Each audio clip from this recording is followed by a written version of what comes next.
गधे के पेट से कुछ ऐसा निकला जिसे देख सब हैरान रह गए। एक बार एक गरीब इंसान था जो कि भगवान में बहुत विश्वास करता था। वो पूरी आस्था के साथ भगवान की पूजा पाठ किया करता था। वो नियम से रोज मंदिर जाया करता था, मंत्र पढ़ता, जाप करता और भगवान को अपनी जिंदगी के लिए धन्यवाद देता था। लेकिन वो एक गरीब इंसान था, उसके पास कभी कभी खाने के लिए पैसे नहीं होते थे। रोज भगवान के सामने हाथ जोड़कर प्रार्थना करता था, यह भगवान तो हमेशा गरीबों के सुनता है, तेरी लीला अपरंपार है, तेरे चमत्कारों से दुनिया अनजान नहीं है, तो कुछ ऐसा कर जिससे कि मेरी भी गरीबी दूर हो जाए। उस इंसान की 3 जवान बहनें, 2 बेटियां, बूढ़ी माँ और एक बीवी थी। उसके सिर पे इतने लोगों की जिम्मेदारी थी। 3 जवान बहनों की शादी भी उसे ही करनी थी, साथ ही 2 बेटियों की अच्छी परवरिश की जिम्मेदारी भी उसके ही ऊपर थे। उसका कहीं भी काम धंधा ठीक से नहीं चल पा रहा था। वो बहुत मेहनत करता था, कोशिश करता था, लेकिन कहीं से भी इतनी कमाई नहीं हो पाती कि घर का खर्चा ठीक से चलाया जा सके। लेकिन इतना सब होने के बाद भी उसका विश्वास कभी ऊपर वाले से कम नहीं हुआ। वो नियम से मंदिर जाया करता था, पूजा पाठ किया करता था और झोली फैलाकर भगवान से अपने लिए एक अच्छी जिंदगी मांगा करता। साथ ही तीज त्योहार पे व्रत भी किया करता था और मंदिर जाकर बराबर भगवान के दर्शन करता था। फिर एक दिन ऐसा हुआ कि वो बहुत बीमार हो गया। वो बिस्तर से उठकर काम पर जाने की स्थिति में नहीं था। घर की हालत तो वैसे ही ठीक नहीं थी। उसके बीमार हो जाने की वजह से जो 2 पैसे घर में आते थे वो भी आने बंद हो गए। अब घर वालों के पास कोई चारा नहीं बचा था। तब उसकी 3 जवान बहनों को बाहर काम करने जाना पड़ा, क्योंकि घर का खर्च तो चलाना ही था। खाने के भी लाले पड़ चुके थे। एक वक्त की रोटी मिल पाना भी मुश्किल हो रहा था। तब 3 बहनों ने ही बाहर जाकर काम करना बेहतर समझा। दोस्तों, ये इंसान कभी नहीं चाहता था कि उसके रहते कभी उसकी बहनों को काम पे जाना पड़े, पर उसके सामने कुछ ऐसे हालात पैदा हो गए थे कि वो खुद से मजबूर हो गया था। ये सब देखकर वो इंसान बुरी तरह से टूट गया। उसे बिल्कुल भी अच्छा नहीं लग रहा था कि उसकी बहनों को काम पे जाना पड़ रहा है, लेकिन उसकी स्थिति इतनी खराब थी कि वो खुद उठकर काम नहीं कर सकता था। इस बात ने उसे बहुत ज्यादा परेशान कर दिया। वो भगवान के सामने बेबस खड़ा था और ऊपर वाले को बोलने लगा कि भगवान, ये आपने क्या किया?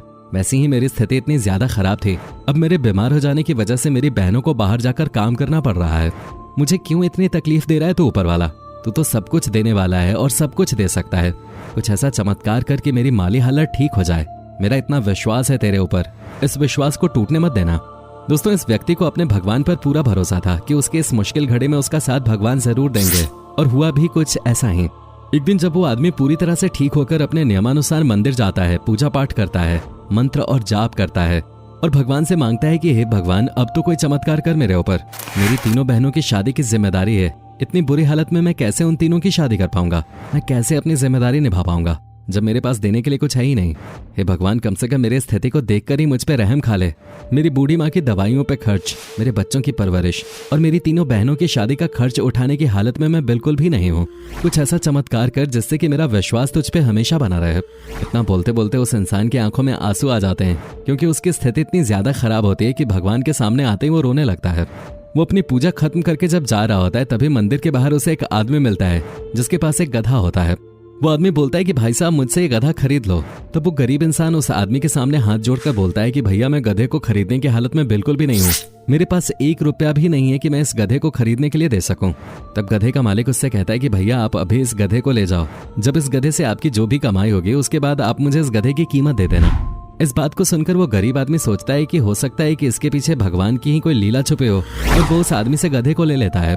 गधा पाकर उस आदमी को लगता है कि अब शायद मेरे घर की हालत थोड़ी सुधर जाएगी, क्योंकि इस गधे के जरिए मैं कुछ अच्छी कमाई कर पाऊंगा। अगले दिन वो आदमी गधे को लेकर मंडी जाता है, जहाँ पर उसे कुछ सामान ढोने का काम मिल जाता है और उसकी थोड़ी बहुत कमाई शुरू हो जाती है, जिससे कि घर में कम से कम 2 वक्त की रोटी आने लगती है। दोस्तों, भले ही उसके पास बहुत सारे पैसे ना आए हों, पर इन थोड़े से पैसों ने ही उसको एक उम्मीद की किरण दे दे। उसे लगने लगा कि शायद इस गधे को खुद भगवान ने ही उसे मदद करने के लिए भेजा है। अब ये गधा ही उसकी सारी मुसीबतों से उसे निकालेगा। पर दोस्तों, कहते ना कि जब सब कुछ ठीक लगने लगता है तभी भगवान आपकी परीक्षा लेना शुरू कर देता है, और यहाँ भी कुछ ऐसा ही होता है। दोस्तों, जब सब कुछ अच्छा ही चल रहा होता है, वैसे ही एक दिन वो गधा बहुत बीमार हो जाता है। उस गधे की हालत वक्त के साथ बिगड़ती जा रही थी, जिसकी वजह से अब वो गधा काम करने लायक भी नहीं बचा था। तभी कुछ लोग बोलते हैं कि इसे जानवरों के डॉक्टर को दिखाना चाहिए। वो आदमी जब गधे को डॉक्टर के पास लेकर जाता है, तब डॉक्टर उसका चेकअप करने के बाद बताते हैं कि इस गधे के पेट में कुछ है, जिसकी वजह से ये बीमार हो गया है और इसका ऑपरेशन करना पड़ेगा, नहीं तो इसे बचाना मुश्किल हो जाएगा। जब डॉक्टर उस गधे का ऑपरेशन करते हैं, तब उसके पेट में से कुछ धातु जैसी कड़क चीज का कोई टुकड़ा निकलता है, लेकिन ऑपरेशन करते करते डॉक्टर गधे को नहीं बचा पाते और गधा मर जाता है। डॉक्टर बड़े दुख के साथ उस गरीब आदमी को बोलते हैं कि हम गधे को नहीं बचा सके। इतना सुनकर ही वो गरीब इंसान बहुत दुखी हो जाता है और मनी मन कहने लगता है कि हे भगवान, ये तूने क्या किया? एक ही तो कमाई का जरिया मिला था, वो भी छीन लिया। इसी बात के साथ डॉक्टर उसे वो धातु का टुकड़ा भी देते हैं जो कि गधे के पेट से निकाला गया था। वो आदमी उस टुकड़े को लेकर घर चला जाता है और रोने लगता है।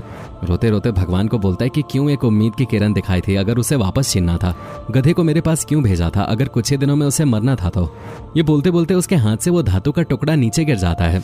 जैसे ही वो धातु का टुकड़ा नीचे गिरता है, उसके ऊपर की परत टूट जाती है और अंदर से चमकती हुई कोई चीज निकलती है जो कि सोने की तरह दिखती है। वो आदमी सोचता है कि शायद ये सोना ही है और उसे लेकर दुकानदार के पास जाता है। जब वो दुकानदार को वो धातु का टुकड़ा देता है तो दुकानदार उससे पूछता है कि ये तो बहुत पुरानी कोई कीमती धातु लगती है, कहाँ से मिला ये तुम्हें? तब वो आदमी सोचता है कि अगर मैंने उसे बताया कि ये गधे के पेट से मिला है तो ये मेरी बात पर विश्वास नहीं करेगा, इसलिए वो दुकानदार को बोलता है कि ये मेरे पिताजी के पुराने सामान में से निकला है। तब दुकानदार उसे बताता है कि ये बहुत ही पुश्तैनी और कीमती सोना है जिसकी कीमत भी बहुत अच्छी है। तभी वो आदमी उस धातु की अच्छी खासी रकम लेकर धातु दुकानदार को बेच देता है और पैसे लेकर घर चला जाता है। घर पहुंचकर वो भगवान को अनगिनत धन्यवाद देता है कि भगवान तेरे घर में देर है लेकिन अंधेर नहीं, तो कैसे भी और कहीं से भी चमत्कार कर सकता है। और मेरे साथ जो हुआ उसके बाद तो मैं जितना धन्यवाद कहूँ उतना कम है। पैसे मिलने के बाद वो तीनों बहनों की शादी करता है, अपने दोनों बच्चों को अच्छी परवरिश देता है और बीवी और माँ के साथ खुशी खुशी मेहनत करता है और घर में अच्छे से रहता है। दोस्तों, इस पूरी कहानी से हमें ये बात पता चलती है कि हमें कभी भी ऊपर वाले पर से अपना भरोसा उठाना नहीं चाहिए। अगर वो हमें बुरे समय में डालता है तो बुरे समय से निकालता भी है। उस पर हमेशा अपनी आस्था बनाए रखनी चाहिए क्योंकि सच्चे दिल से की गई प्रार्थना जरूर पूरी होती है। दोस्तों, भगवान दुनिया के सभी इंसानों की कभी न कभी परीक्षा जरूर लेते हैं और वो ये देखते हैं कि हम इन मुश्किलों से खुद को किस तरह बाहर निकालते हैं। दोस्तों, आपको ये कहानी कैसी लगी हमें नीचे कमेंट्स में जरूर बताएं। अगर आपको ये कहानी पसंद आई हो तो इसे लाइक करें और अपने सभी दोस्तों और रिश्तेदारों के साथ इसे शेयर जरूर करें। अगर आपको इस तरह की इंटरेस्टिंग वीडियोस देखना पसंद है तो आप हमारे चैनल को सब्सक्राइब करके उसके पास लगे बेल आइकन को ऑन जरूर कर लीजिएगा, जिससे कि आपको हमारे इस तरह के वीडियोस की नोटिफिकेशन सबसे पहले पहुंचती रहे। धन्यवाद।